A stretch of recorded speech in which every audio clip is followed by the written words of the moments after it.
Ok, bueno. Bueno, vamos a empezar con la segunda y última parte de regresión lineal. Voy a pasar así rápido las diapositivas con las cosas más importantes que vimos para que las recuerden.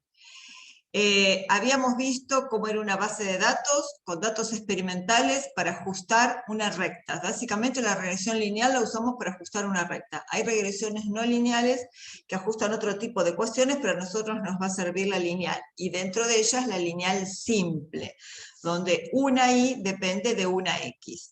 Vimos cómo escribíamos el modelo, vimos cómo a partir de un diagrama de dispersión de la y, que es una variable aleatoria, en este caso era la lectura en un espectrofotómetro para distintos tubos preparados con concentraciones crecientes de amoxicilina, concentraciones preparadas por el experimentador. O sea que la variable x era fija y la y era aleatoria. Entonces lo que vemos es que queríamos ajustar la mejor recta a esos puntos. ¿Y cuál era la mejor? Aquella cuyas distancias de los puntos observados a los puntos sobre la recta se hacía mínima. Esas distancias las expresábamos como el I sub IJ, que era el valor observado, que son los que están acá en la base de datos, menos, o sea, la distancia al valor sobre la recta, que en principio lo llamábamos A más B por XY, porque A y B todavía no los conocíamos. Teníamos que encontrarlos de tal manera que A fuera un buen estimador de este alfa del modelo y que B fuera un buen estimador del beta del modelo, donde el alfa del modelo es la ordenada al origen y el beta es la pendiente de la recta.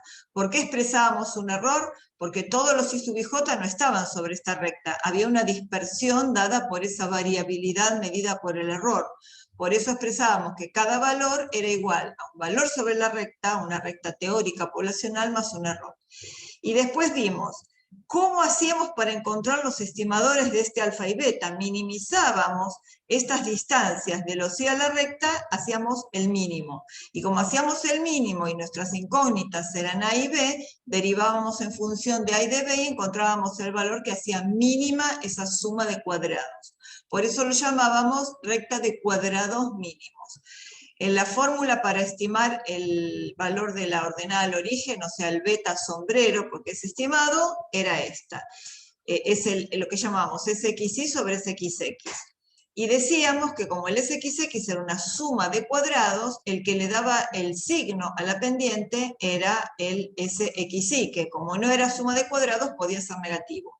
Y en este gráfico encontramos cómo era el signo de los numeradores, de los productos de desvíos de X respecto de su media por Y menos su media. Vimos que los que estaban en este primer cuadrante del eje formado por X barra y barra, eran positivos, y acá también, porque acá eran los dos factores positivos, acá los dos negativos. Y puntos que estuvieran por acá y por acá iban a dar un numerador negativo. Acá había muy pocos, por eso esta recta tenía pendiente positiva. Bueno, después hicimos algo de nomenclatura, después vimos cómo expresar la recta de cuadrados mínimos, como I sombrero igual a alfa sombrero por X sub I, y vimos que al reemplazar alfa sombrero por su fórmula de cálculo, vemos que cuando X tomaba el valor X barra, Y tomaba el valor Y barra, y ese va a ser siempre un punto de la recta de cuadrados mínimos. Vimos el principio de la salida, donde lo que decía constante era el alfa sombrero, y lo que decía el nombre de la variable X era el coeficiente que multiplicaba la X, o sea, era la pendiente. Vimos cómo escribir la recta. Observamos que hasta ahora no habíamos pedido ningún supuesto, pero si queríamos hacer intervalos de confianza, sí necesitábamos supuestos. ¿Y qué le pedíamos a las variables? Normalidad, independencia, homogeneidad de varianzas, o bien a los errores, normalidad, independencia, homogeneidad de varianzas.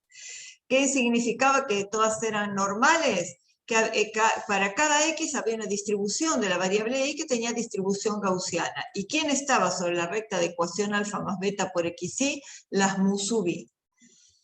Y bajo esas condiciones, esta era la función de densidad de la Gauss, bajo esas condiciones beta sombrero tenía esta distribución normal con estos parámetros, esperanza y desvío, y alfa sombrero normal con estos parámetros, esperanza y desvío. Entonces vimos que ambos eran estimadores insesgados, porque su esperanza coincidía con el parámetro, y vimos la importancia de que el SXY que estuviera en el denominador, porque después cuando armáramos intervalos de confianza, como esto iba a ser el error estándar, que después íbamos a estimar la varianza, estar el SXX en el denominador, cuanto más grande era el SXX, o sea, más dispersión de los X respecto de su media, más cortos iban a ser los intervalos de confianza. Esa es la importancia de estar el SXX en el denominador.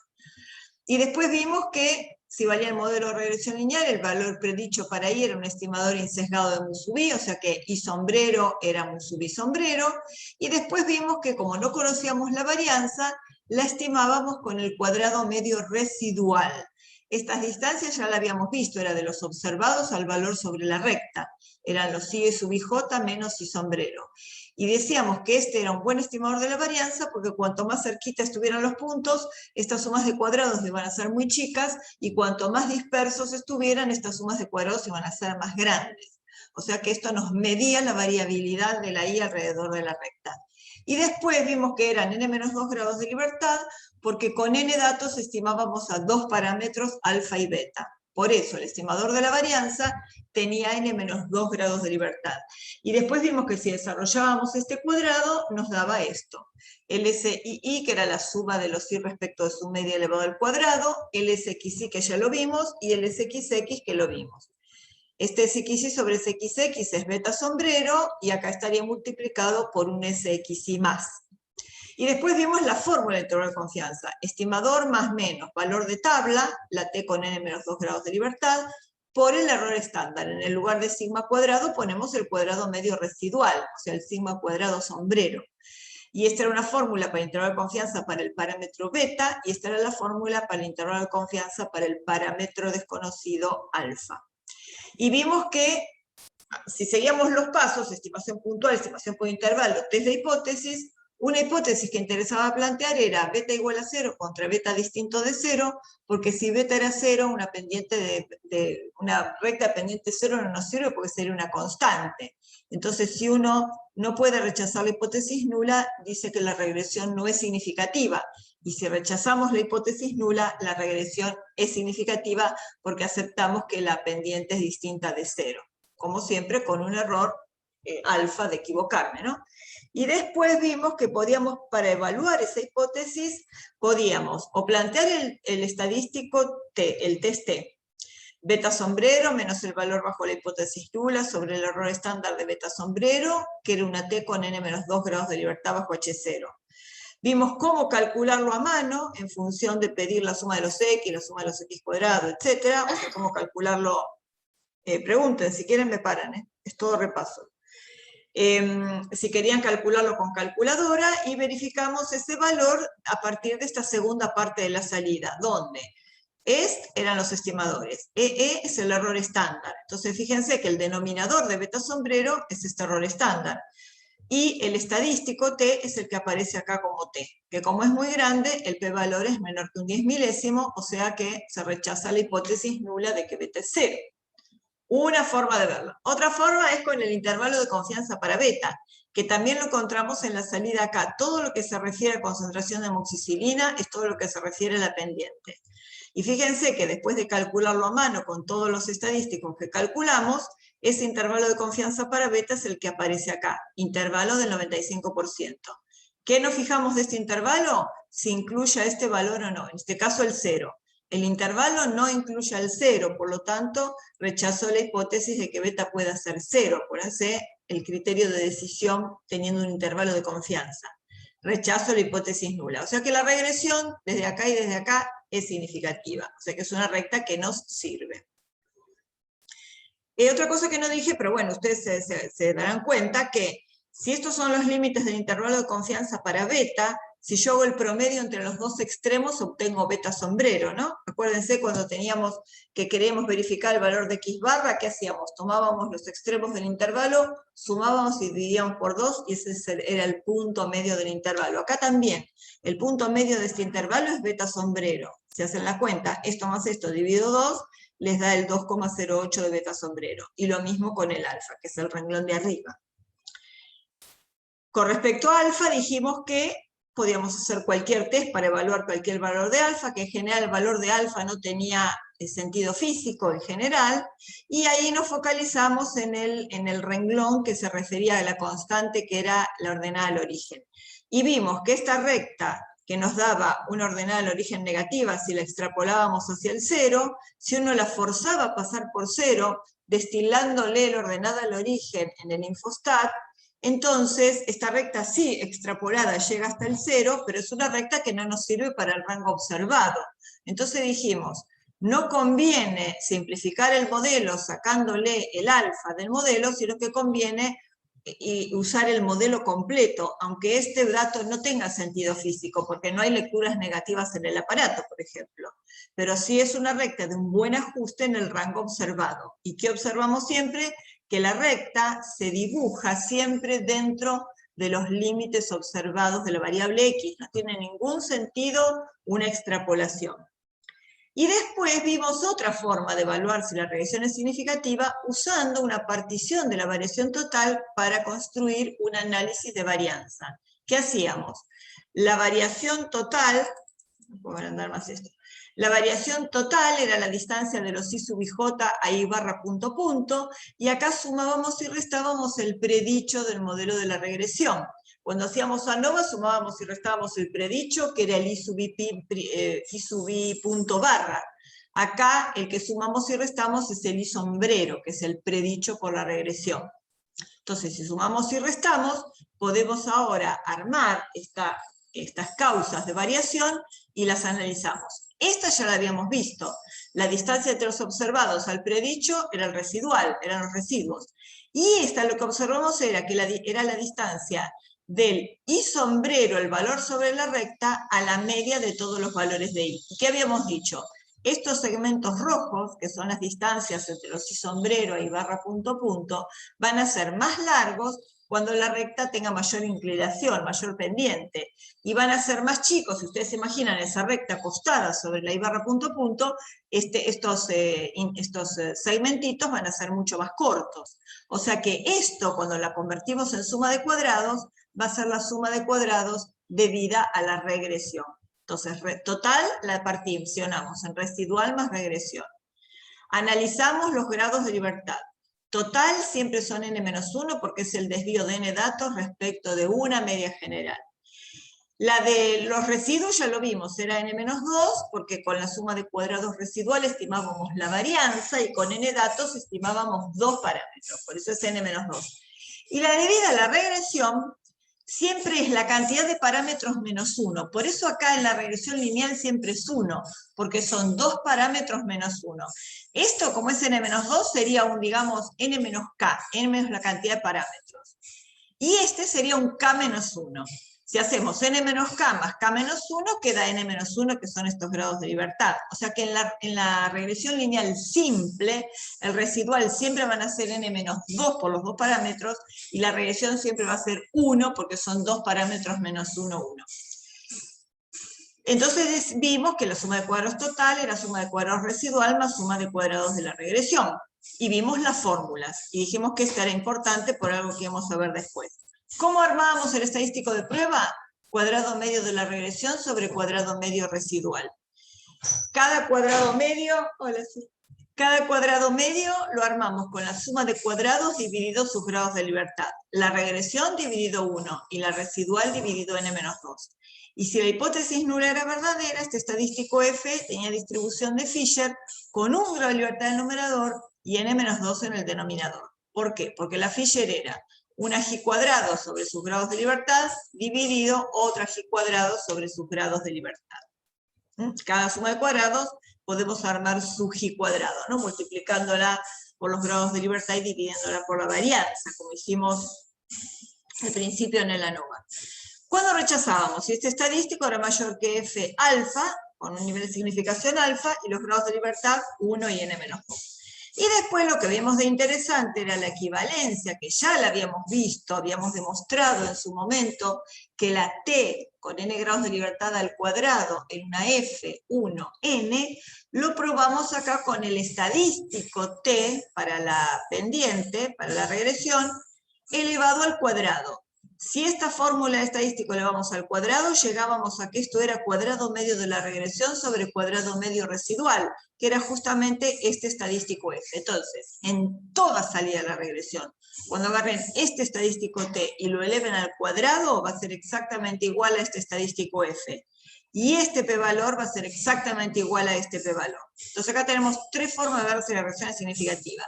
Desde el intervalo de confianza que no incluye el 0, desde el estadístico t con un p-valor menor que 0,05 y desde el ANOVA con un p-valor menor que 0,05.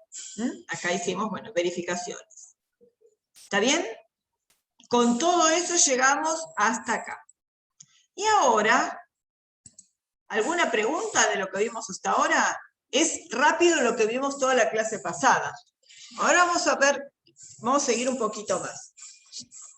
Vamos a obtener un intervalo de confianza para mu sub i o mu sub k o el subíndice que quieran darle. ¿Qué es un intervalo de confianza para mu sub i? Déjenme ver. Esperen, vamos a ir a un gráfico, acá por ejemplo. ¿Lo perdí? No. Acá. Vamos a este gráfico. ¿Qué es hacer un intervalo de confianza para mu sub i o mu sub k, lo llaman algunos? Esperen un segundo, voy a agarrar. Supónganse que yo tomo una concentración que no necesariamente es ninguna de las que observé. Supónganse que agarro, no sé, 7. Entonces, 7 yo no observé la concentración 7, pero yo quiero estimar el valor medio de la lectura si la concentración la fijara en 7, aunque no hubiera sido observado. ¿Qué hago? Bueno, encuentro cuál es el estimador puntual. Si yo subo hasta la recta, perdónenme que el pulso mío es horrible, pero bueno, y yo subo hasta la recta y voy hasta el eje de las IES, acá voy a encontrar el I sub K sombrero. ¿Por qué se lo suele llamar K? Porque a los IES son los que ya fueron observados, y los K se los reserva para cualquier otro, aunque no haya sido observado. Si el 7 no fue observado, igual puedo interpolar, porque la recta ya la tengo. Entonces, encuentro este I sub K sombrero. Ustedes se acuerdan que cuando vimos la recta, lo que veíamos era que por cada valor que uno ponía, podía pensar en una campana de Gauss, donde yo tuviera sobre la recta poblacional la mu. Bueno, mis dibujos son horribles, pero bueno. Entonces, yo quiero estimar este valor de mu con un intervalo de confianza. ¿Quién es el estimador puntual? El I sombrero. ¿Cuál va a ser el intervalo de confianza? Un I sombrero más una aproximación y un I sombrero menos una aproximación. Entonces, con esto voy a tener ese intervalo de confianza vertical, que con una cierta confianza va a tener este valor mu sub k. Ojo que el mu sub k no es el que está acá. Sería un milagro. Un mu sub k cualquiera, porque acá tengo la campana de Gauss para la concentración X de 7. Entonces, este mu sub k está en algún lugar. Con este valor predicho, o sea, con este estimador, yo tengo, en su punto medio, lo vamos a ver, puedo construir un intervalo de confianza así. Y este intervalo va a contener a esta media mu con una cierta confianza. Perdonen el dibujo, pero bueno, ahora después lo vamos a razonar un poco mejor. Esto lo vimos acá. Quiero entonces obtener un intervalo de confianza para mu sub i o mu sub k. Si mu sub i es una observada, lo llamo mu sub i, si no lo puedo llamar mu sub k. Entonces va a ser, técnicamente voy hasta la recta, encuentro un estimador puntual de mu sub i. Y después, ¿qué hago? Construyo el intervalo. Es lo que vamos a hacer ahora. Ya estimamos puntualmente el valor esperado de la variable i cuando yo fijaba un valor de la variable x, mediante el estimador puntual de mu sub i, el mu sub i sombrero, que es i sub i sombrero, o sea, el valor sobre la recta de cuadrados mínimos, si x lo fijo en un x cualquiera. Obviamente necesitamos conocer la distribución de i sombrero, pues yo tengo i sombrero como estimador puntual, y después tengo que hacer más menos algo, y ese más menos algo va a involucrar un valor de tabla. Entonces necesito la distribución de esa variable aleatoria, así como cuando hacíamos un intervalo para mu, el estimador puntual era x barra, y necesitaba conocer la distribución de x barra. Entonces ahora necesito conocer la distribución de i sombrero, para ver qué voy a hacer. I sombrero más menos un valor de tabla por el error estándar. Entonces vamos a ver qué valor de tabla voy a usar y cómo voy a estimar el error estándar de i sombrero. Acuérdense que i sombrero era esto. Ustedes me paran cualquier cosa que se pierden, paren y pregunten. El i sombrero era este, alfa sombrero más beta sombrero por xi. Es el que se obtenía de la recta de cuadrados mínimos. Y además sabemos que la esperanza de i sombrero era igual a la esperanza de alfa sombrero más beta sombrero por xi. O sea, la esperanza de esto y la esperanza de esto. Pero además, como alfa sombrero y beta sombrero eran estimadores insesgados, de cada uno de esos parámetros, la esperanza va a ser esto, alfa más beta por xy. Y alfa más beta por xy es mu sub i, porque todas las mu sub i están sobre esta recta. O sea que la esperanza de I sombrero es mu sub i, es un estimador insesgado de mu sub i. Sabemos la esperanza, pero no conocemos cuál es la varianza. Uno diría, bueno, puedo hacer, esperen, ¿puedo hacer la varianza de I sombrero, sacarla de acá? Varianza de I sombrero puede decir que es la varianza de esto más la varianza de esto. Acuérdense que acá las variables aleatorias son alfa sombrero y beta sombrero. X no es aleatoria porque es la concentración que fijó el experimentador. ¿Puedo hacerlo? No. Porque yo, ¿se acuerdan que primero calculaban beta sombrero? Y después que tenían calculado beta sombrero, alfa sombrero era I barra punto punto menos beta sombrero por X barra. O sea, el alfa sombrero depende del valor de beta sombrero. No son dos variables aleatorias independientes. Entonces, si ustedes se acuerdan, bueno, esto es lo que estaba escrito acá. Si ustedes se acuerdan, cuando reemplazábamos alfa sombrero por su fórmula, nos había dado esto, ¿no? Que I sombrero era I barra punto punto más beta sombrero por XY menos X barra. De esta fórmula sacamos que cuando X era igual a X barra, esto se hacía 0 y que I sombrero era igual a I barra punto punto. Eso véanlo en unas diapositivas atrás. Entonces ahora fíjense, son dos formas distintas de escribir I sub I sombrero. Ahora sí, I barra punto punto es independiente de la variable aleatoria beta sombrero, porque la variable aleatoria beta sombrero, la pendiente de la recta, es totalmente independiente de cuál es I barra punto punto, la media de todos los valores de I, porque no la uso, la media de I, para calcular beta sombrero. No uso el SII para nada, es el SXY menos el SXX. Bueno, perdón, dividido. Entonces, estas dos son independientes. Y ahora puedo decir que la varianza de I sombrero es igual a la varianza de todo esto. Entonces, acá tengo la varianza de una suma. Como son independientes, la varianza de la suma es la suma de las varianzas. O sea, va a ser la varianza de I barra punto punto más la varianza de esto. La varianza de la media la conocemos. ¿Cuánto vale? Para cualquier media. Sigma cuadrado sobre el tamaño de la muestra, ¿no? Eso lo habíamos demostrado con la X barra en su momento, en el capítulo 5. Y acá tengo varianza de beta sombrero por XY menos X barra. ¿Qué tengo acá? Esto es una constante, XY menos X barra, porque la X la fijó el experimentador. La variable aleatoria acá es beta sombrero.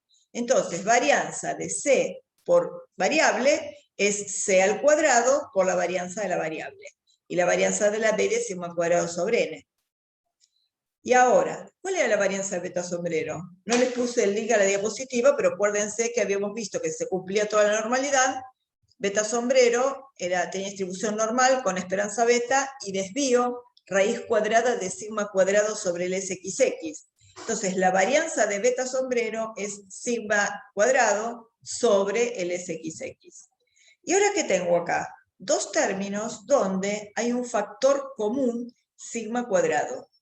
Y como sigma cuadrado es la misma para todas, pues, supongamos elasticidad, la puedo sacar factor común de esos dos términos. ¿Qué me queda acá? Sigma cuadrado por 1 sobre n más xy menos x barra cuadrado sobre el sxx. Esa es la varianza de I sombrero. ¿Puedo construir intervalo? Y ya está, porque teniendo el... ya está, no. Falta ahora, que como no conozco sigma cuadrado, lo tengo que estimar. Entonces, si esto era la varianza, el error estándar de I sombrero es la raíz cuadrada de todo eso. Pero ahora tengo que ver con quién estimo. El estimador de sigma cuadrado era el cuadrado medio residual. Así que el error estándar estimado de I sombrero es todo esto.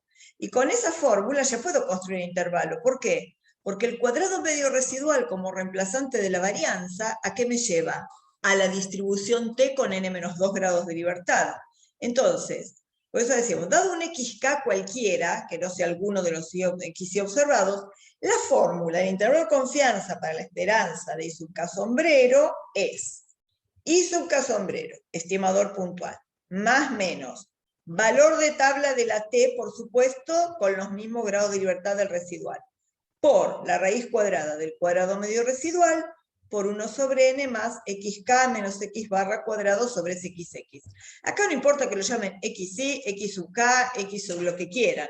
Lo que importa es que el x, que uno se pregunta, si yo fijara la concentración en este valor de x, ¿cuál sería el intervalo de confianza para la esperanza de, en este caso, de la lectura? ¿Está bien? Esta fórmula la tienen escrita al final de las tablas. Tienen fórmulas estadísticas y tienen todo. Vayan al último capítulo, regresión, y entre ellas van a tener esta. Bueno, acá residual n-2. Evidentemente, cuanto más alejado está un xk de x barra, más largo será el intervalo de confianza. El más corto se obtiene cuando x igual a x barra. Fíjense, ¿de quién depende la longitud de estos intervalos? Este va a ser el mismo para cualquier x que fije. Este es el mismo. El n ya está calculado, está usado para calcular la recta de cuadrados mínimos. De lo único que va a depender es de esta distancia, porque el x también ya está calculado. De esta distancia, entonces, si x justo es el x barra, entonces ese va a ser cortito, porque todo esto va a ser 0. Y este pedazo va a ser cuadrado medio residual sobre n nada más. Ahora, si el x sub k se aleja mucho de x barra, a muy negativo o muy positivo, esto está elevado al cuadrado, y esto siempre va a sumar a esto, o sea que cuanto más se aleje, más largos van a ser los intervalos. Entonces, ahora vamos a ver, esto me va a dar lugar a poder construir una banda de confianza, ¿ok? Y acá está lo de la SXX en el denominador. Si ustedes tienen un SXX largo, el intervalo va a tender a ser más corto. ¿Qué es un SXX grande? La idea es, si ustedes, dentro del rango de normalidad, ¿no? Dentro del rango, perdón, de validez del modelo lineal, tienen que darle más peso, tienen que elegir entre darle más peso a valores de x alejados de la media o valores de x cercanos a la media, van a darle más peso, o sea, van a hacer más réplicas de los valores más alejados de la x. Es como sentaran lo más lejos posible en el sube y baja, ¿no? Para darle más estabilidad. Entonces, ustedes tienen que hacer esa SXX grande. Entonces, si tienen que elegir, tienen que estar limitados en la cantidad de determinaciones de elección de valores de x, hagan más réplicas en los valores de x más alejados de x barra, para que el SXX sea más grande y entonces el intervalo sea más corto. ¿Se entendió eso? Sí, sí. Gracias, Camila. Gracias por contestar, Camila. Intervalo de confianza para esperanza y sub k cuando x igual a xk. Bueno, es el mismo intervalo que dibujamos, que escribimos hoy su fórmula. ¿Cómo lo expresamos una vez que calculamos? Confianza de que entre el límite inferior que obtengo haciendo xk sombrero menos todo esto, menor que mu sub k, menor que el límite superior que lo obtenemos haciendo y sub k sombrero más todo esto. Esa confianza es 1 menos alfa. ¿Por qué ponemos confianza? Por el mismo criterio que habíamos establecido cuando hicimos el intervalo de confianza para mu, por ejemplo. ¿Se acuerdan? Hasta acá es variable aleatoria. Si yo lo expreso así, todavía es aleatorio porque todavía no tengo calculado ni el residual ni nada. Bueno, en el momento en que calculo y todo esto lo puedo reemplazar por números, ahora todo esto es fijo, no me queda nada que sea aleatorio. Entonces, si no me queda nada que sea aleatorio en esta expresión, no puedo hablar de probabilidad, tengo que hablar de confianza. Entonces, un intervalo de confianza para el parámetro mu sub k. Ahí está, constante. ¿Qué es el intervalo de predicción? Hay intervalos de confianza e intervalos de predicción. ¿Qué es el intervalo de predicción? Fíjense, si ustedes lo miran es muy parecido, la única diferencia es que acá adentro hay un 1 que ahí no estaba. En una época hacíamos toda la deducción, cuando estadística tenía más horas, ahora no la hacemos, quédense con esto y vamos nada más que a razonar. Pero primero vamos a ver qué implica. La pregunta para que uno construya este intervalo es, si yo fijara la concentración de amoxicilina en un valor determinado de X, ¿cuál es el valor de lectura que puedo predecir? ¿Qué valor de lectura me va a dar? Obviamente no saben porque esa es la variable aleatoria. ¿Pero qué saben? Pueden calcular el predicho para ese valor. ¿Qué hacen? Toman el X, van a la recta y interpolan, y se fijan en el eje de ordenadas cuánto da. Van a la ecuación de la recta de cuadrados mínimos, meten el X, calculan el isombrero. Ese es un predictor del valor de la variable I de lectura que me daría si yo fijara la concentración en este valor. Y una vez que yo lo calculo con esta fórmula, ahora vamos a ver por qué es más largo que el otro. Una vez que lo calculo, fíjense que como yo estoy prediciendo el valor de la variable no medida, yo no calculé, esta variable no está entre las que observé. Calculo cualquier, incluso para uno de los que observé, para 6, 8, que yo, si ustedes se llegan a la recta, no necesariamente va a dar alguno de los 3 puntos de réplica que hicieron. Les va a dar el valor predicho según el modelo de cuadrados mínimos que aplicaron. Entonces, esto es que tengo una probabilidad, 1 menos alfa, de que el valor no observado de la lectura o la variable I sub k se encuentre entre estos dos extremos. Una vez que los calculo, estos dos extremos ya están fijos, son números.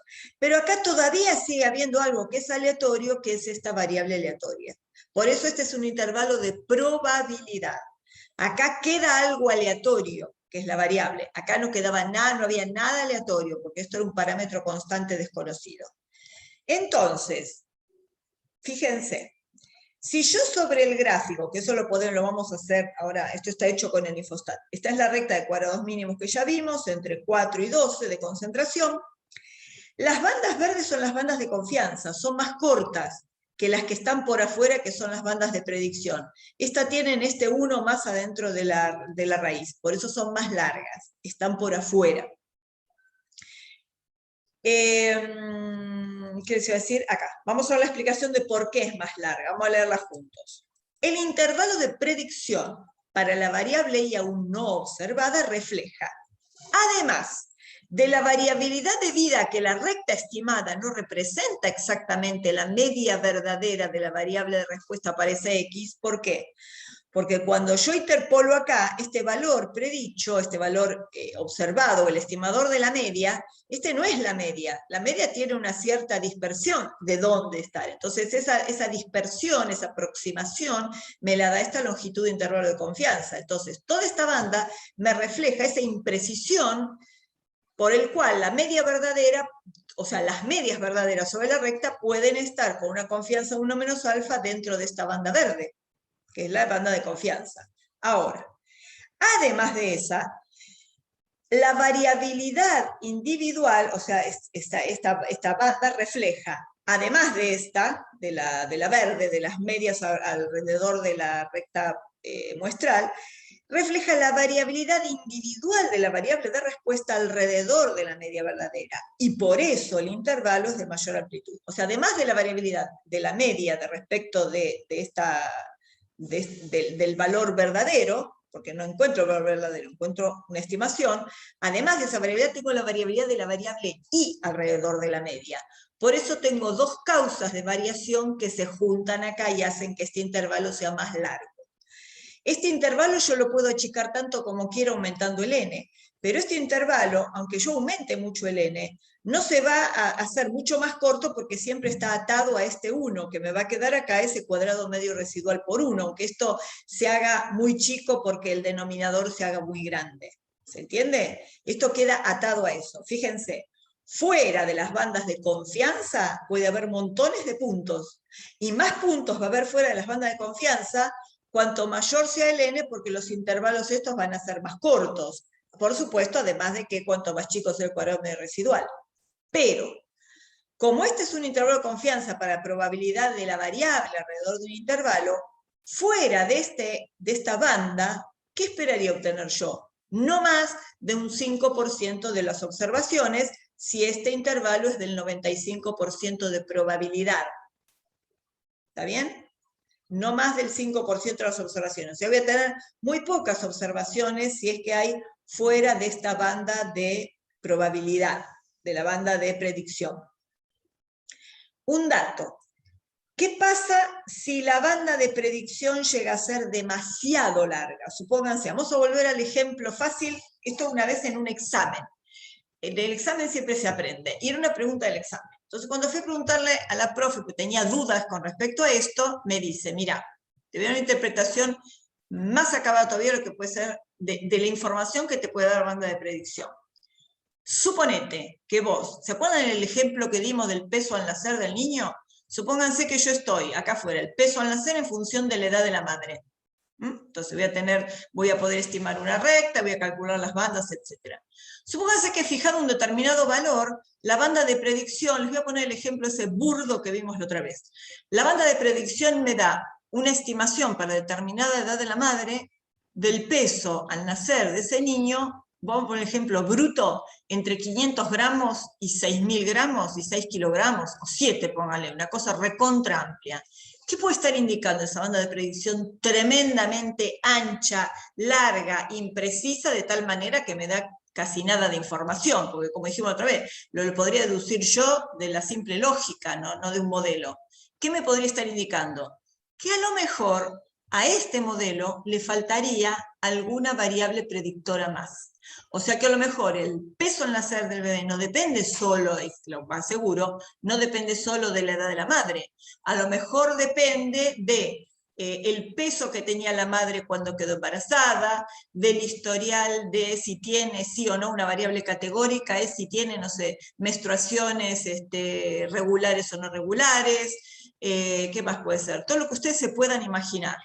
Que puede depender el peso al nacer de un niño con respecto a datos antropométricos o fisiológicos de la madre. Entonces, lo que me está indicando es que a lo mejor con una regresión simple uno se quedó corto. Y a lo mejor necesito no solo la variable X que sea la madre, sino que el modelo sea I sub IJ, peso al nacer de un niño, igual alfa, una constante, más beta 1 por edad de la madre, más beta 2 por peso que tenía la madre en el momento que quedó embarazada, más beta sub 3 por si tiene menstruaciones regulares vale 0, si tiene menstruaciones irregulares vale 1, y así todas las variables que quieran. Cuando ustedes agregan más variables predictoras a un modelo, es seguro que la precisión de la estimación de la variable I va a ser mucho más precisa, y este intervalo sería más corto. No lo vamos a hacer, obviamente, pero sepan que existe. Y ahí se tendría que pasar a una regresión múltiple, donde la I dependa de más de una variable. Y esa información la puede dar una banda de predicción inmensamente grande, poco precisa y poco informativa. Bueno, entonces se espera que dentro de la banda de predicción se encuentre aproximadamente el 1 menos alfa por ciento de los puntos. Por eso dijimos, acá adentro 1 menos alfa por ciento es el 95% y fuera un escaso 5% de los puntos. Entonces eso en cuanto a banda de confianza y predicción. Si les preguntan diferencias, pueden explicar esto, pueden explicar el asunto de la longitud, que la banda, los extremos unidos de los intervalos de confianza constituyen la banda de confianza y los extremos unidos de los intervalos de predicción constituyen la banda de predicción. Fíjense que también para cuando X es X barra, que era nuestro 8 de concentración, el intervalo de confianza es el más corto y el intervalo de predicción también es el más corto, aunque no haya demasiada diferencia.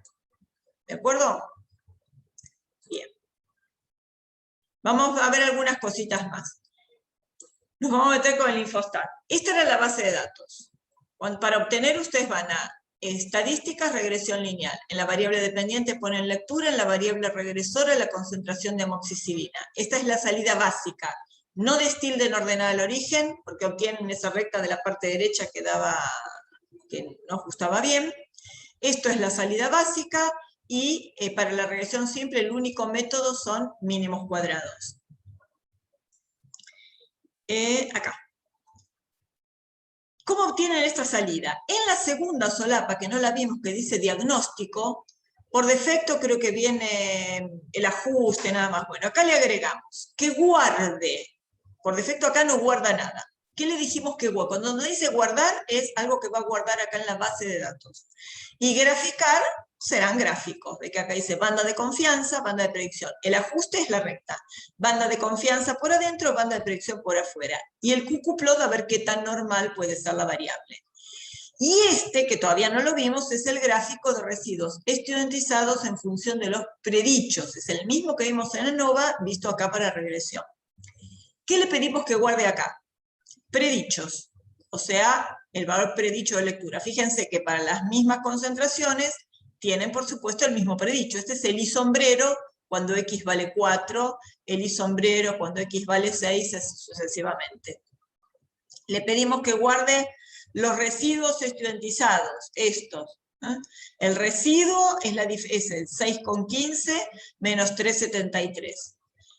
No está pedido el residuo acá, no importa, está directamente pedido el residuo estudiantizado o estatalizado. Y después le pedimos que guarde intervalo de confianza y de predicción. Y con LI es el límite inferior del intervalo de confianza para la lectura. Y con LS es el límite superior del intervalo de confianza para la lectura. Este es el límite inferior del intervalo de predicción, este es el límite superior del intervalo de predicción. ¿Ok? Esto es para que guarde, ajuste, banda, etc. No, acá, que guarde los intervalos. Si ustedes grafican esto, el gráfico de esto va a ser estas mismas bandas que están graficadas acá. ¿Por qué les puse esto? Fíjense. Justo era un 7, de algo me quedó el 7. Bueno, acá le pusimos una concentración de amoxicilina de 7. ¿Qué notan acá? No hay lectura. ¿Por qué? Porque yo no preparé en la realidad un tubo de concentración 7.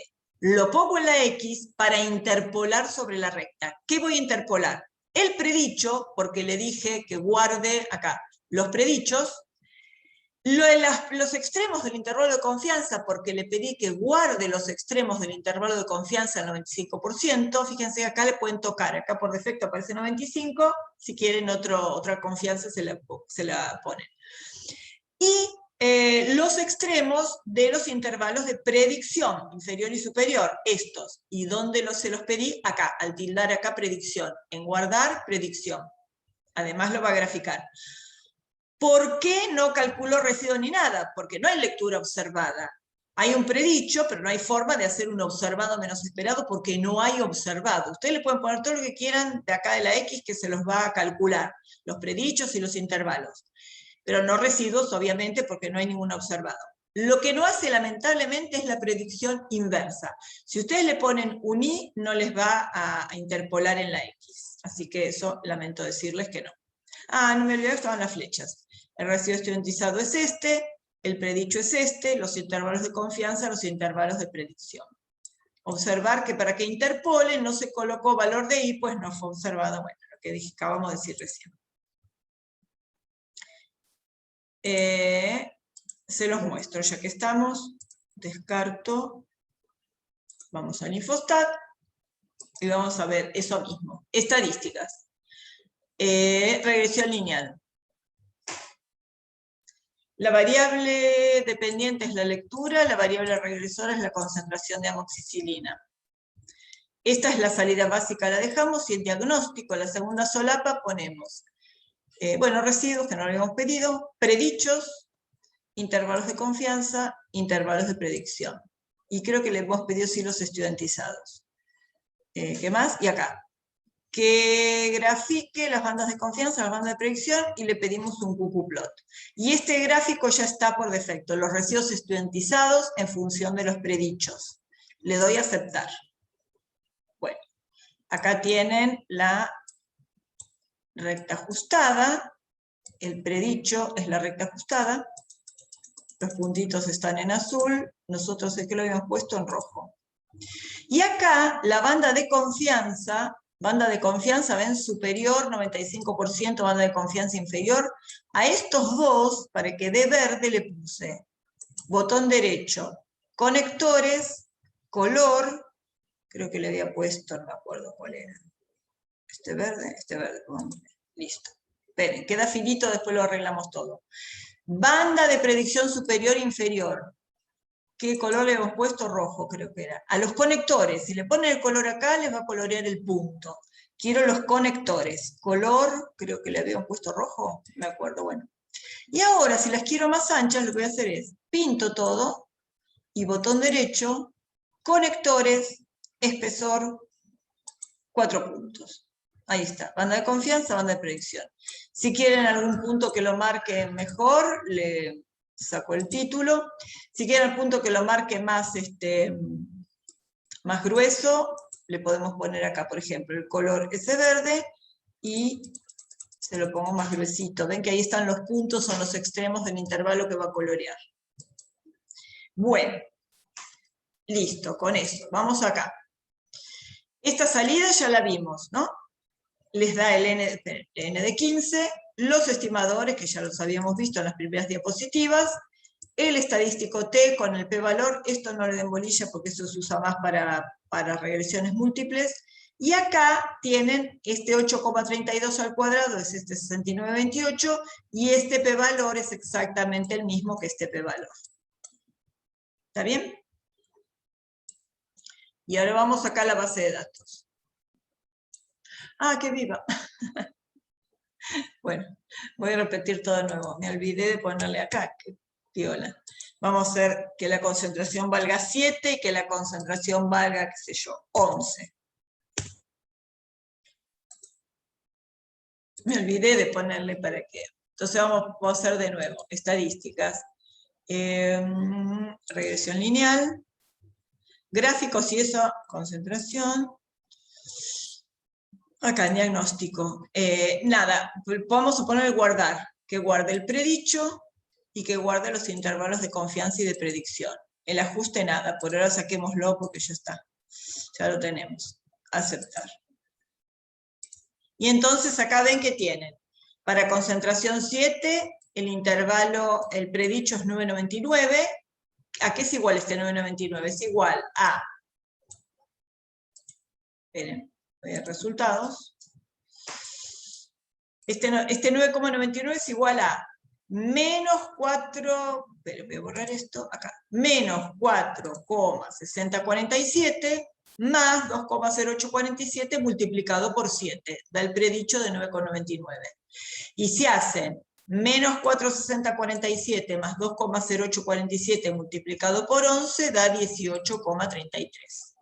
Perdón, sí, predicho, 18. Y acá tienen los intervalos de confianza y los intervalos de predicción. Vamos a hacer una cosa interesante.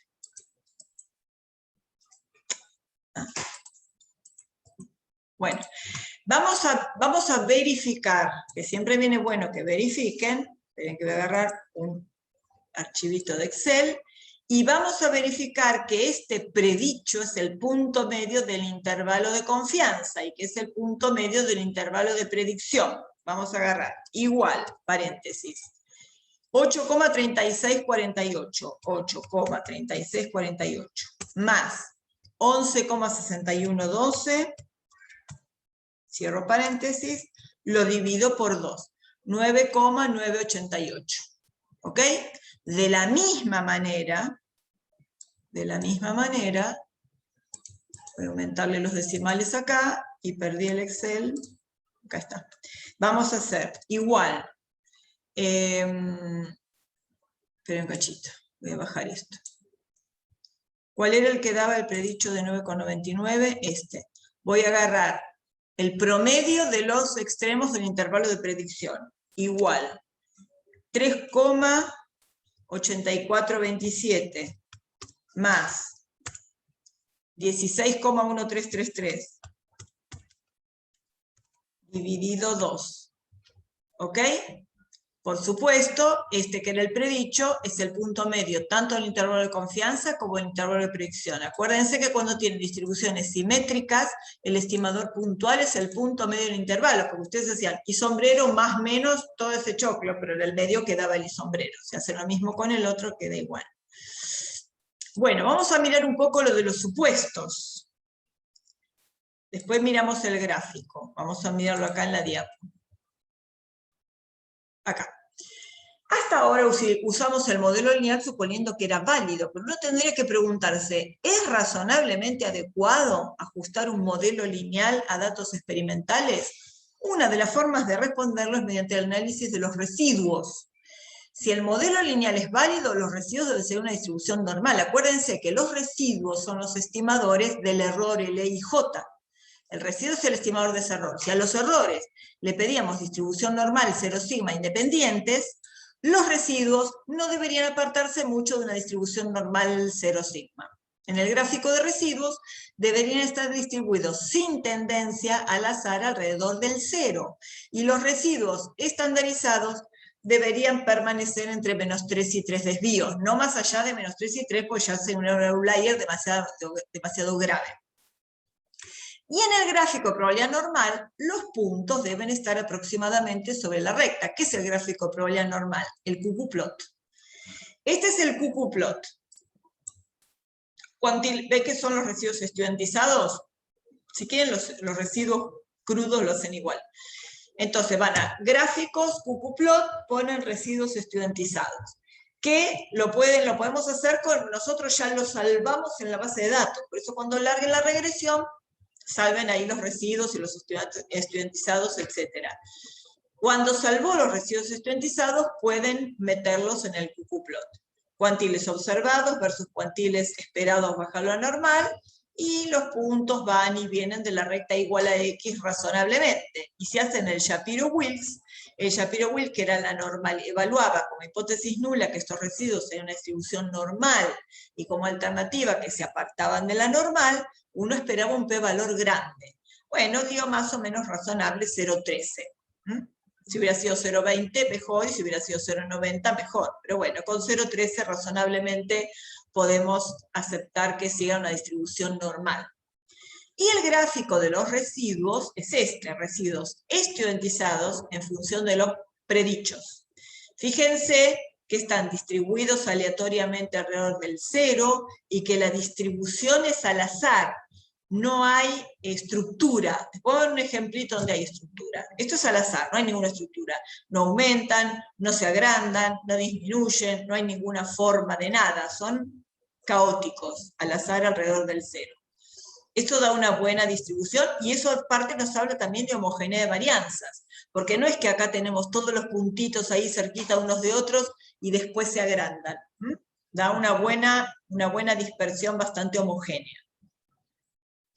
Un ejemplo, vamos a ver un ejemplo donde no se cumplen estas cosas.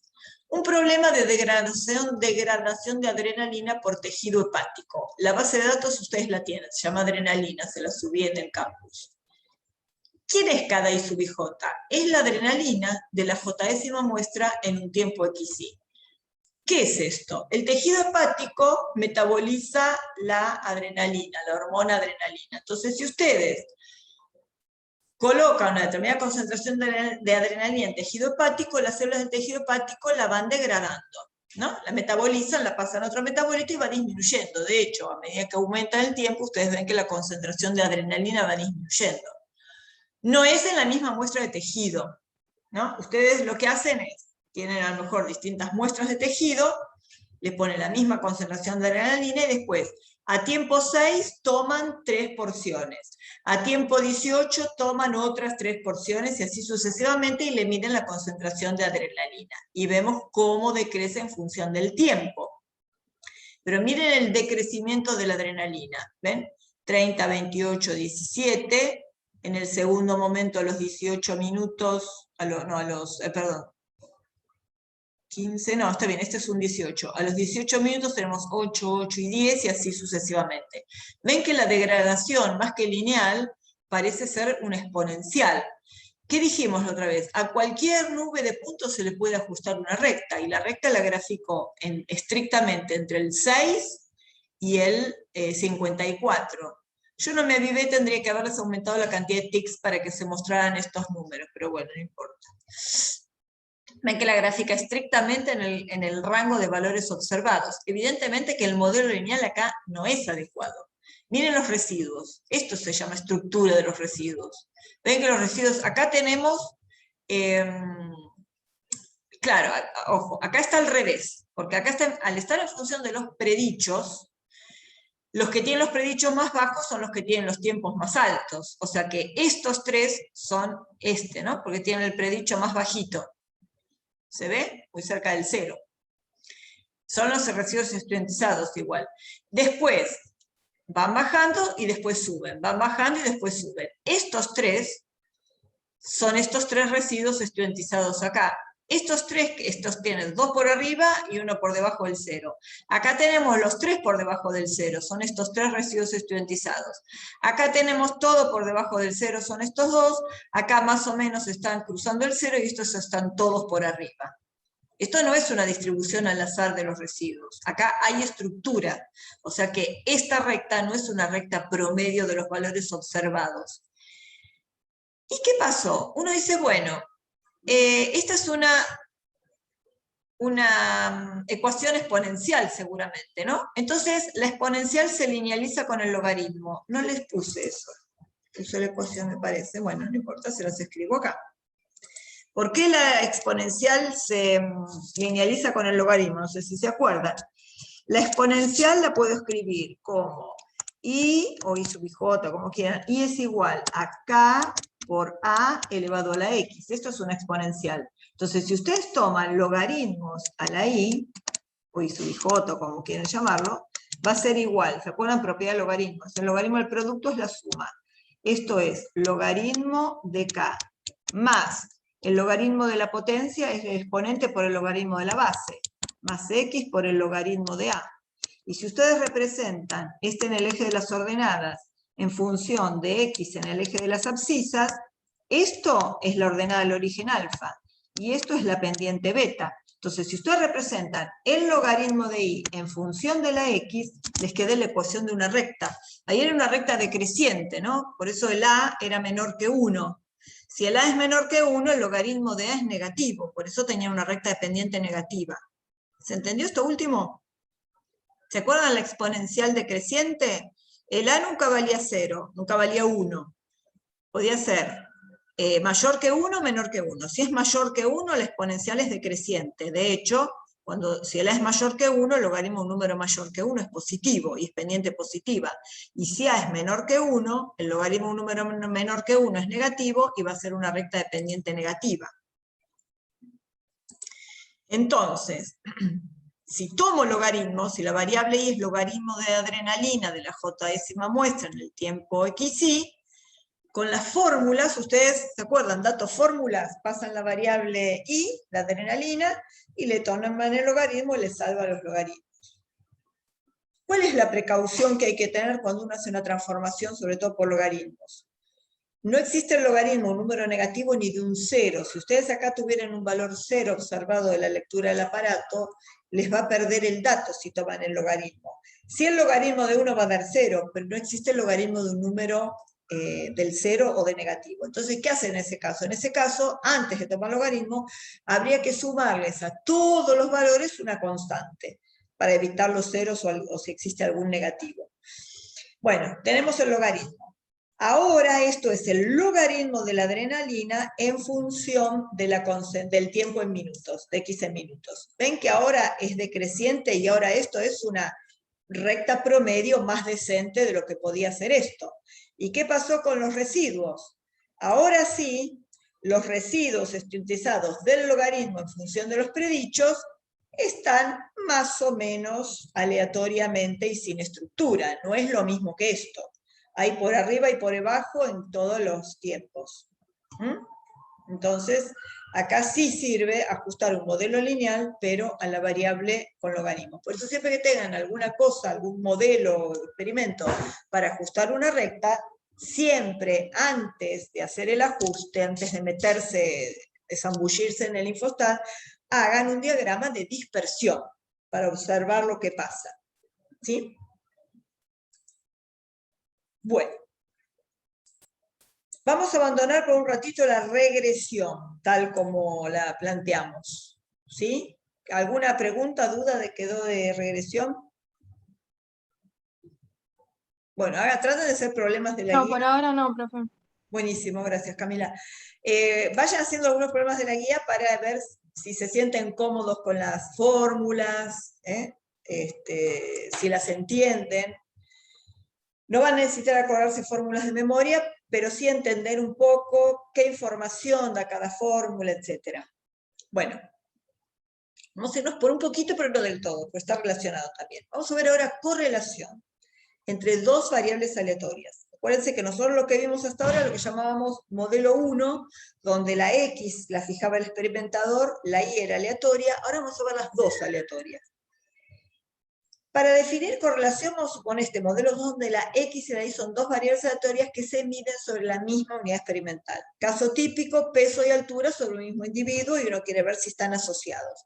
Entonces ahora vamos a buscar correlación o asociación entre las dos variables. No necesariamente o imprescindiblemente estimar una ecuación. Se puede encontrar la ecuación. Se puede, pero no es imprescindible. Uno acaba a querer ver simplemente correlación o asociación. Entonces la pregunta es, ¿qué tan lineal es la relación entre X e Y? ¿Hay alguna asociación? ¿Esa asociación puede suponerse lineal? Este coeficiente de correlación, ρ, el coeficiente poblacional, digamos, de la letra griega, ρ, es un valor que cuantifica la relación lineal que hay entre dos variables aleatorias X e Y que siguen distribución normal bivariada. ¿Qué quiere decir? Que las dos son normal, las dos tienen distribución normal. Normal bivariada no les puso el dibujito, ¿no? No. Normal bivariada quiere decir que si ustedes tienen, a ver, tienen valores X e Y, ¿no? En un plano. Si ustedes piensen en el tercer plano donde da la función de densidad, ¿no? Si ustedes cortan, nosotros ¿qué hacíamos? Lo que vimos ahora es que por cada X la variable Y tenía una distribución gaussiana. Bueno, ¿qué dice que sea normal y variada? Que si ustedes cortan por la Y, la X también va a tener una distribución gaussiana. Esa va a ser en las dos dimensiones. Para cada X la Y es normal y para cada Y la X es normal. Eso es la distribución normal bivariada. ¿Cómo se define este coeficiente de correlación ρ? Es una medida en el numerador de la covarianza entre X e Y, cómo covarían juntas, con respecto a, en el denominador, la raíz cuadrada de la varianza de X multiplicada por la varianza de Y. Esto obviamente no se puede calcular porque uno no tiene toda la distribución de las variables. Este ρ lo vamos a estimar. ¿Con quién? El ρ sombrero lo estimamos con lo que se llama el coeficiente de correlación lineal de Pearson. El SXY es un estimador de la covarianza entre X e Y. El SXX es el estimador de la varianza de X y el SY es el estimador de la varianza de Y. Estos ya los conocíamos. Los tres los conocíamos. ¿Qué valores toma este coeficiente de correlación? Es un número entre -1 y 1. Acuérdense que el SXY puede dar negativo, ¿no? Entonces, el mínimo valor que puede tomar es -1 y el máximo valor es 1. El signo, por supuesto, se lo va a dar el numerador. ¿Cuándo vale 1 positivo? Cuando los puntos caen sobre una recta dependiente positiva. Si los puntos caen exactamente todos sobre una recta dependiente positiva, el R da igual a 1 positivo. Si los puntos caen sobre una recta dependiente negativa, todos sobre la misma recta dependiente negativa, el coeficiente de correlación da -1, exactamente -1. ¿Cuándo da 0? Cuando no hay asociación entre X e Y.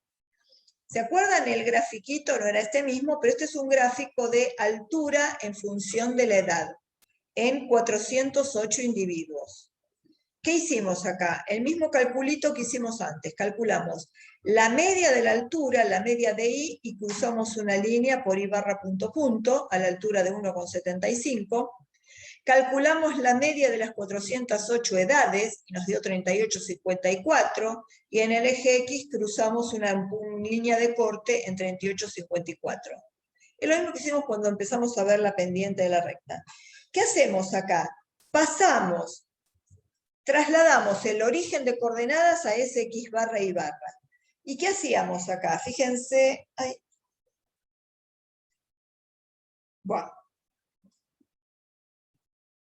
Bueno, acuérdense de la fórmula nada más. ¿Se acuerdan que el numerador del SXY era la suma de X menos X barra por Y menos Y barra? ¿Qué habíamos visto? En este primer cuadrante, X menos X barra era positivo y Y menos Y barra era positivo. Todos estos puntos dan más por más en el numerador.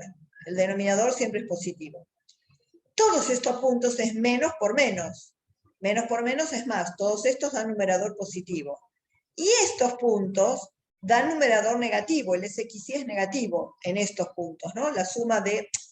no el SXY completo. La suma de X menos X barra por Y menos Y barra. Todos estos es negativo. ¿Por qué? Porque X menos X barra es negativo, pero Y menos Y barra es positivo. Entonces, más por menos, menos. Y acá lo mismo. X menos X barra positivo, Y menos Y barra negativo. Menos por más, menos. Entonces, fíjense que acá uno no podría decir mucho quién gana, si los positivos o los negativos. Entonces, ¿cómo hacemos para eso? Calculemos, a ver, este coeficiente de correlación nos va a dar ese balance entre los positivos y los negativos. ¿Cuánto da? 0,0176. Da muy chiquito. R era 0 cuando no había asociación entre X e Y. Cuando el balance entre los puntos en estos 4 cuadrantes era muy balanceado. Cuando los positivos con los negativos estaban muy balanceados. Eso iba a dar aproximadamente 0. Bueno, fíjense que da 0,0176, el coeficiente de correlación de Pearson R. ¿Qué tengo que mirar además acá? El p-valor. ¿De qué hipótesis? H0 me dice que ρ es igual a 0. H1 que ρ es distinto de 0. ¿Quién ρ? Este parámetro poblacional, que lo estoy estimando con este R de la muestra. Entonces, cuanto más cerca esté el R de 0, menos voy a poder rechazar esta hipótesis. Cuanto más apartado esté este R del 0, más voy a rechazar la hipótesis. De hecho, en este caso, está muy cerca del 0 el R, da 0,0176. ¿Cuánto dio el p-valor? 0,7229. Es enorme. Con un p-valor tan grande, ¿ustedes se animarían a rechazar la hipótesis nula? Ni loco. Si rechazan la hipótesis nula con un P de 0,72, están equivocándose en 72 de cada 100 veces. Entonces, con un p-valor tan grande, uno no se anima a rechazar la hipótesis nula, de que ρ vale 0. ¿Y qué quiere decir que ρ valga 0? Que la altura y la edad no están relacionadas, no están correlacionadas, no hay asociación. No hay una tendencia que al aumentar la edad aumente la altura, o que al disminuir la edad disminuya la altura, o algo viceversa. Fíjense, ojo, hay que observar también el rango de edades que estamos observando. No estamos en edades entre 1 año y 10 años, porque ahí sí seguramente la edad con la altura van a estar asociadas. Estamos en un rango de edades donde los chicos ya están en plena pubertad, 15, 18, no sé qué anda por acá, y hasta 85. Acá yo diría, hasta la relación esta hasta tendría casi un coeficiente negativo. Ustedes párense acá, saquen la mitad de la edad, empiecen en 55, yo no se los puedo mostrar, pero pongámosle, si yo pongo acá un punto de corte en 55. Acá yo diría casi que hasta el coeficiente de corrección podría llegar a dar bastante negativo. ¿Por qué? Acuérdense que usted dice que cuando nos ponemos viejos nos achicamos, ¿no? Porque los huesos se nos pierden como resistencia. Entonces acá no sería nada descabellado que al aumentar la edad la altura disminuyera. Pero en el rango acá amplio no hay asociación. Y si estuviéramos en un rango entre 1 año y 15 años, lo más probable es que haya una asociación positiva de la altura con la edad. ¿Se entendió más o menos eso? Ven que acá están bastante balanceados los puntos en los 4 cuadrantes. Eso razonablemente abona el resultado de que este coeficiente de correlación da muy pequeño. ¿Está bien? Bueno, ahora vamos a algo más interesante, que alguien lo nombró, no me acuerdo quién de ustedes, en algún momento, el coeficiente de determinación. ¿Qué es el coeficiente de determinación? Es el cuadrado del coeficiente de correlación. Y toma valores entre 0 y 1, fíjense. Si yo tengo un R entre -1 y 1, si yo elevo al cuadrado, -1 al cuadrado da 1, y todos los que sean negativos van a dar positivos. O sea que el R cuadrado va a estar entre 0 y 1. ¿Sí? Vamos acá de nuevo, a ver. El R era... Esperen un cachito. Ah, no, está bien, porque acá está el R cuadrado, por eso me fui. El R era el SXY sobre la raíz cuadrada de SXX por el SIY. Si yo elevo al cuadrado, ¿qué voy a tener? El potencia distributiva respecto del cociente. SXY cuadrado sobre la raíz se va con el cuadrado, me queda SXX por SIY. Yo acá puedo agrupar si quiero, ¿no? Tengo SXY cuadrado sobre SXX multiplicado por 1 sobre el SIY. ¿Se acuerdan qué era el SIY? Era la suma de cuadrados total. Está en el denominador. ¿Qué era el SXY cuadrado sobre el SXX? ¿Se acuerdan? Era el beta, puede ser. Era, a ver, sí, no Beta está. sombrero, ¿no era? El beta sombrero era SXY sobre SXX, pero SXY cuadrado sobre SXX, me voy acercando, era esto. Era la suma de cuadrados debido a la regresión. ¿Se acuerdan? Dije que en algún momento íbamos a volver a ver esta fórmula.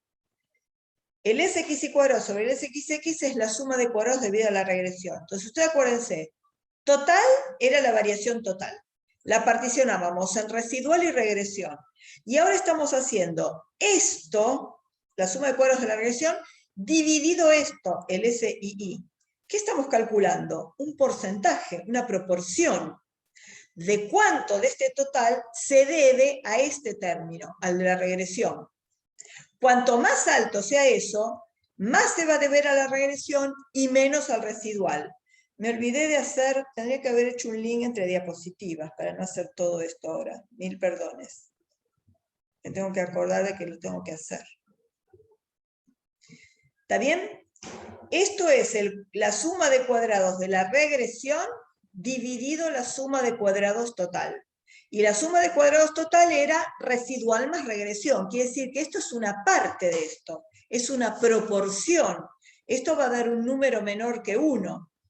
Si yo lo multiplico por 100, me va a dar qué porcentaje. O sea que el R cuadrado multiplicado por 100 es el porcentaje de la variación total de Y que está explicada por su relación lineal con la X. ¿Se ve? A ver, voy a volver de nuevo. Me faltó siempre este link, lo tengo que hacer. Recordar que la suma de cuadrados totales es regresión más residual, o sea, la variabilidad que no se ve a la regresión es la residual. Esperen un cachito, voy a volver al gráfico, porque en ese gráfico queda bien explicado. Perdonen. Me olvidé. Acá. ¿Está bien? Acuérdense. La total, que era el segmentito celeste, era residual más regresión. ¿Se acuerdan que vimos que estos dos segmentos sumados constituían el total? Me representaba esta suma. Si el R cuadrado es alto, quiere decir que de esta total un gran porcentaje es el segmento rojo.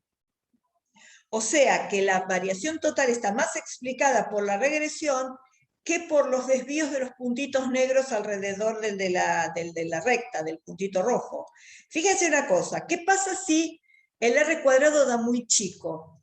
De este total tendríamos una recta acá más acostada, porque el segmento rojo sería chico y el segmento más grande sería el del residuo, el negro. O sea que de la variación total estaría más explicada por los residuos, por los puntos alrededor del predicho, que por el predicho alrededor de la I barra punto punto. ¿Se entiende acá ese balance entre el residual y regresión? Por eso se dice que cuanto mayor es el R cuadrado, esta variación total está más explicada por la regresión de Y con la X. Si la recta no tiene pendiente, o sea, si es una pendiente muy chiquita, la mayor variabilidad de esta va a estar explicada por el residuo y no tanto por la regresión. ¿Está bien? Por eso el R cuadrado se lo usa mucho como índice de qué tan buena es la relación lineal. Porque cuanto más cerca de 1 o cuanto más cerca del 100% está el R cuadrado, más va a estar explicada la variación total por la relación lineal con el X. O sea, uno diría, bueno, un coeficiente de determinación del 100% quiere decir que los residuos son nada y todo se debe al segmentito rojo de la regresión. Ahora bien, acá viene siempre, hay algún pero, ¿no? Un valor de R cuadrado alto no asegura que el modelo lineal ajuste bien a los datos. No asegura. En general es cierto, pero vamos a ver casos extremos donde no se asegura. Esto se lo debemos a un señor muy imaginativo, muy, ¿cómo diría?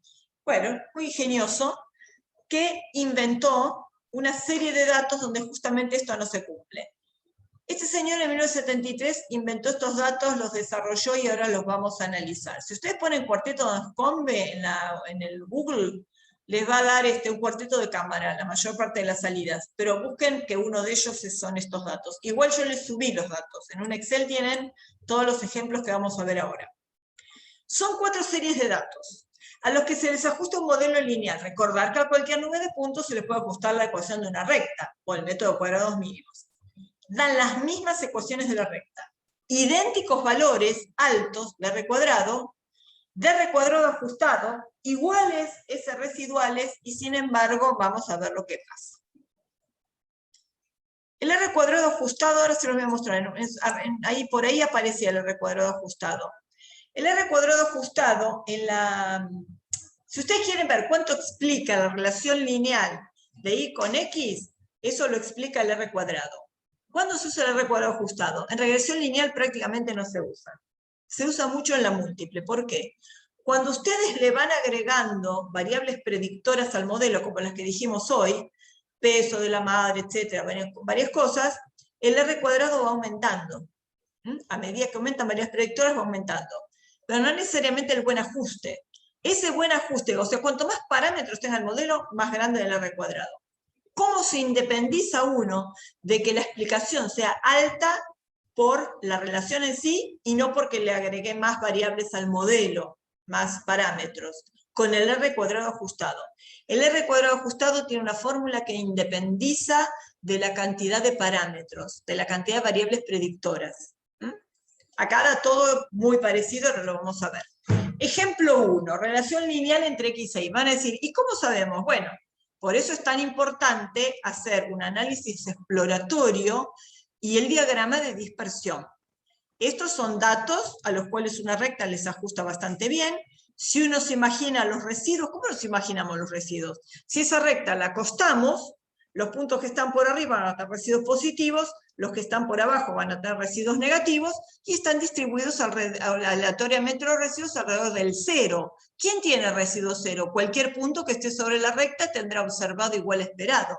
O sea, tiene residuo cero. El resto se distribuyen aleatoriamente los puntos alrededor de la recta, los residuos alrededor del cero. Fíjense la ecuación de la recta. 3 más 0,5 por X.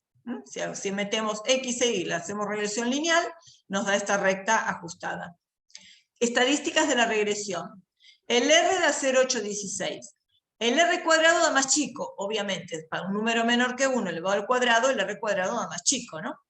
0,66. Sin embargo, está bien, porque uno dice, bueno, el 67% casi de la variabilidad de estos datos está explicado por esta regresión y no solo por los residuos, sino por la inclinación de la recta.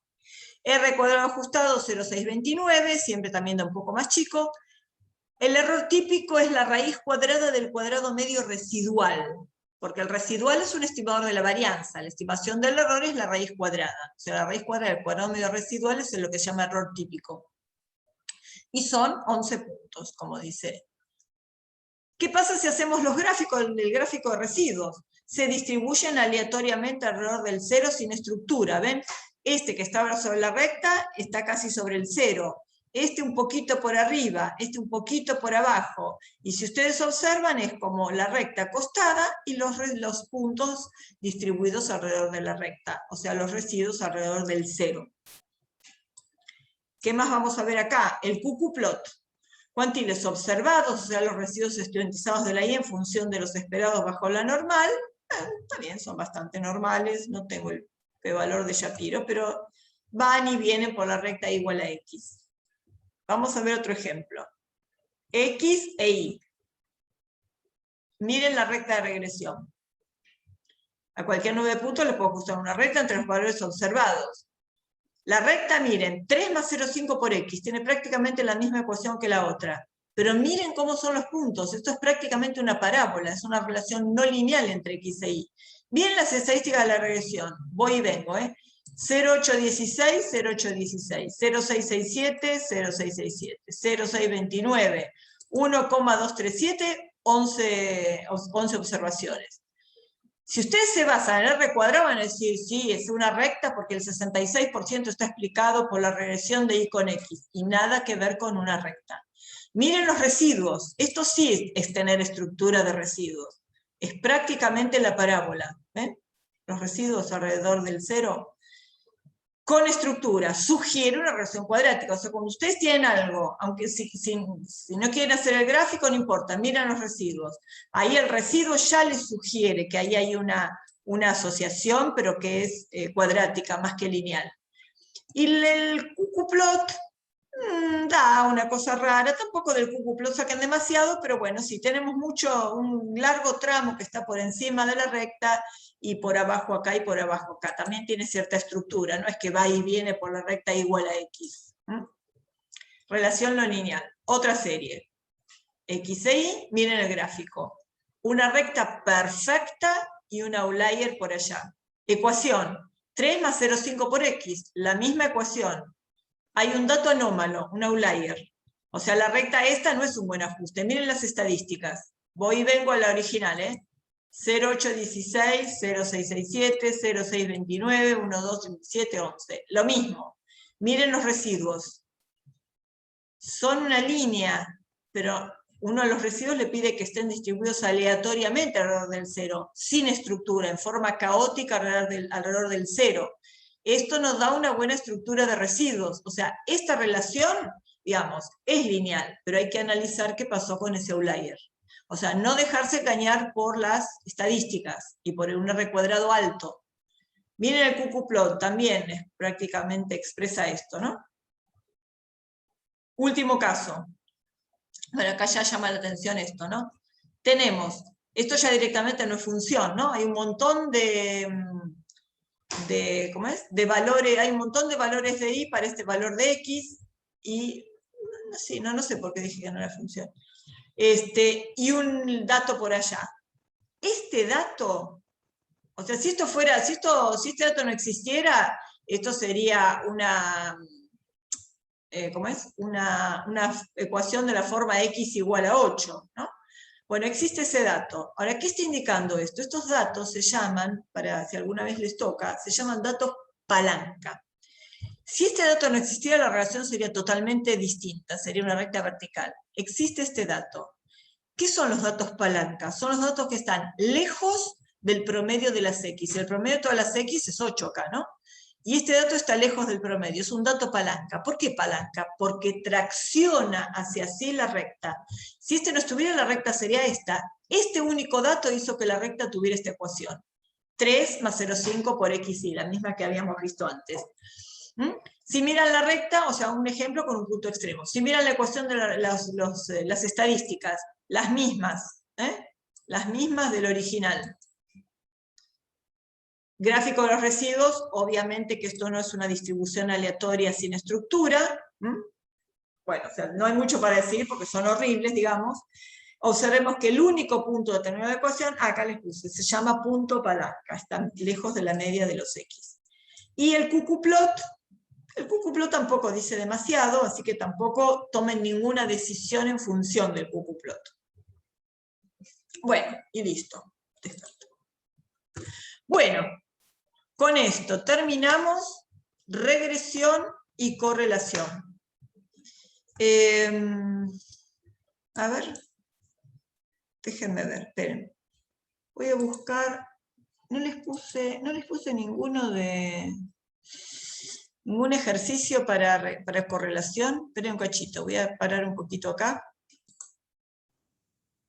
Bueno, acá les encontré una base de datos donde esto era, si me acordara, creo que era una especie de palomas. Se les medía el peso de las branquias y el peso del cuerpo, y se quería ver si estaban asociadas. Entonces, ¿uno qué hace cuando tiene ese tipo de gráfico? Hace un diagrama de dispersión. Acá no importa cuál es Y, cuál es X.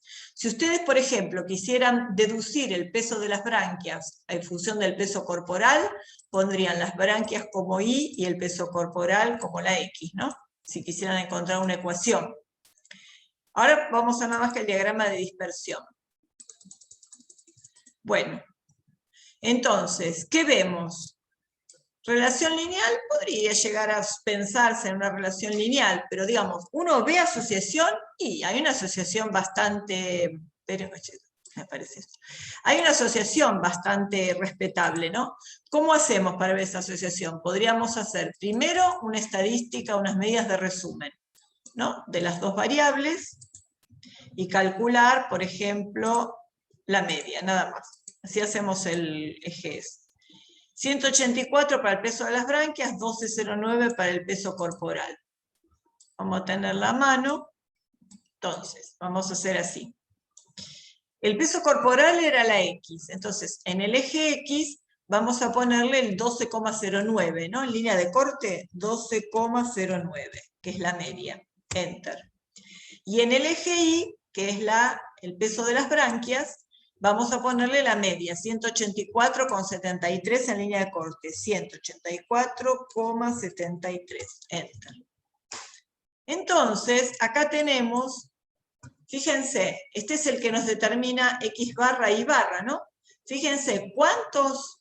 Acá tenemos 1, 2, 3, 4, 5 datos, 6, 7, 8, 9, 10, en la parte, en los productos que van a dar positivos, y tenemos apenas 1, 2, 3, 4, 5 en los que van a dar negativos.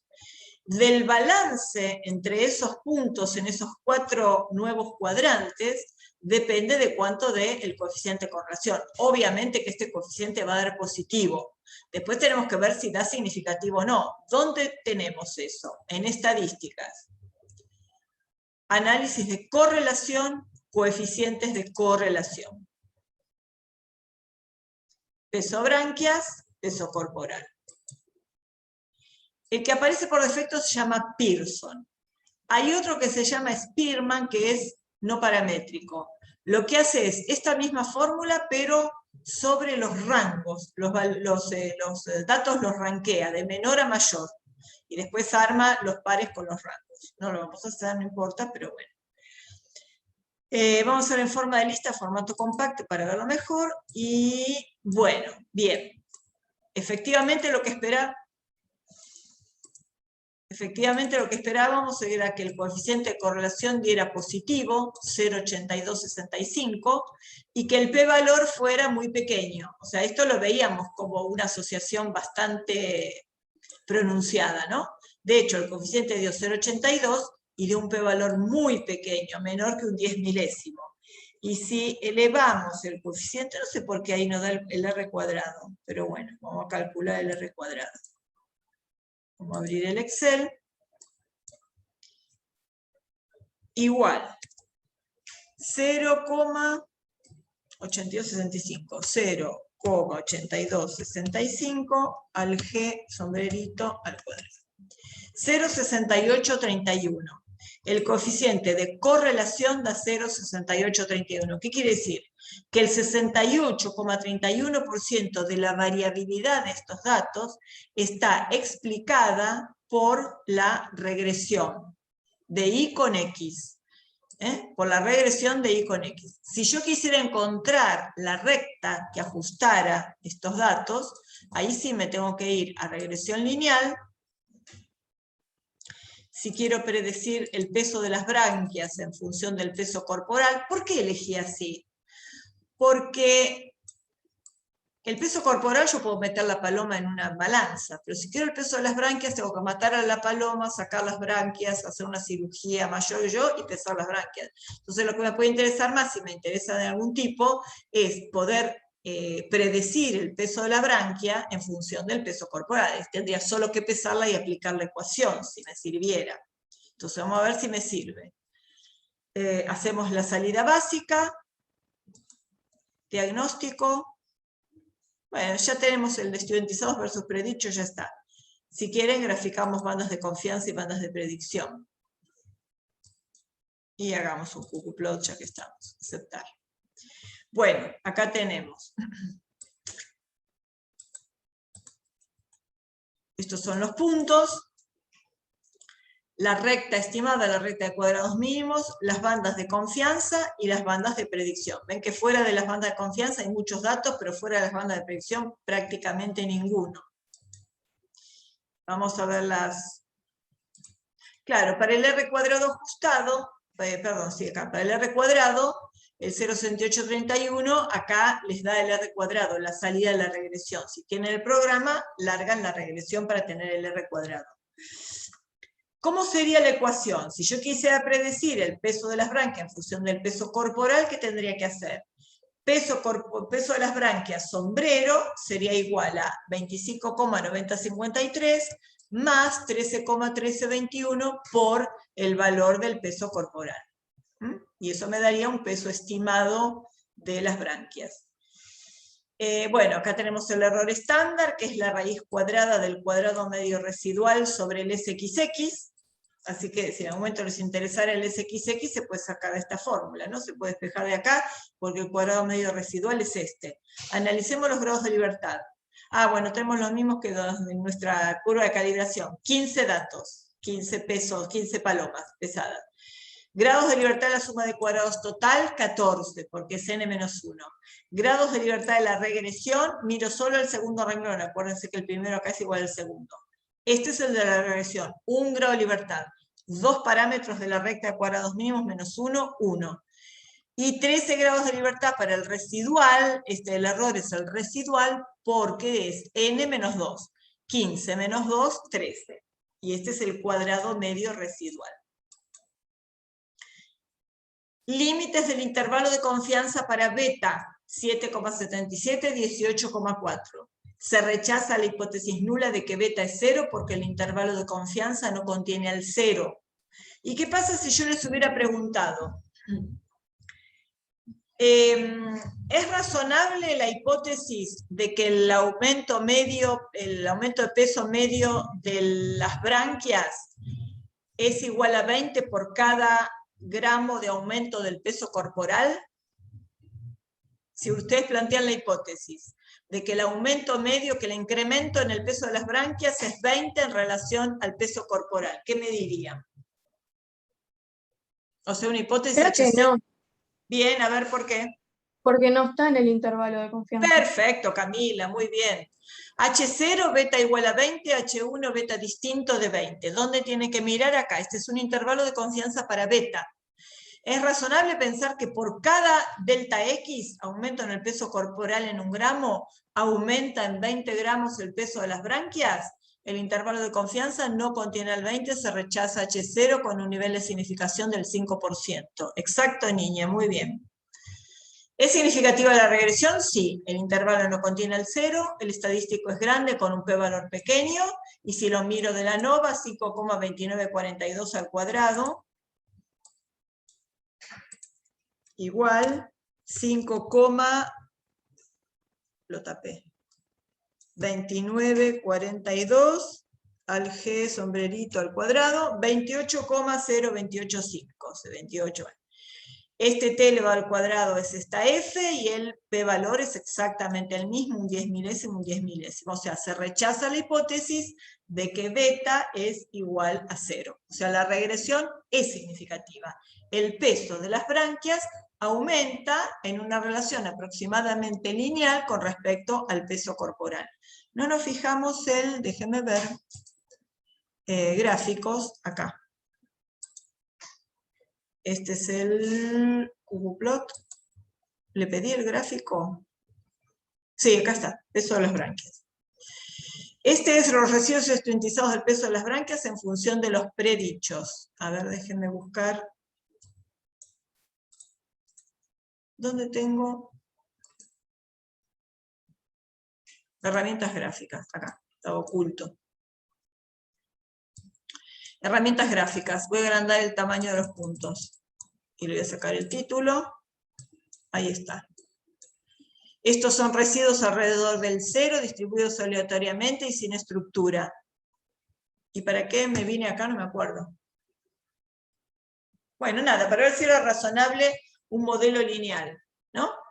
De acá lo vemos bastante razonable. Si nos fijamos en los residuos, buscamos una distribución de los residuos alrededor del 0 y sin estructura. Residuos estudiantizados en función de predicho. Fíjense que este es el 2 y el menos 2, ¿no? Voy a aumentar los tics. Estos son el residuo menos 2 y 2. Y acá tienen, si quieren, el 3 y el menos 3. No hay ningún residuo que se pase de 3 o menos 3 desvíos respecto del 0, respecto de la desviación estándar 1, ¿no?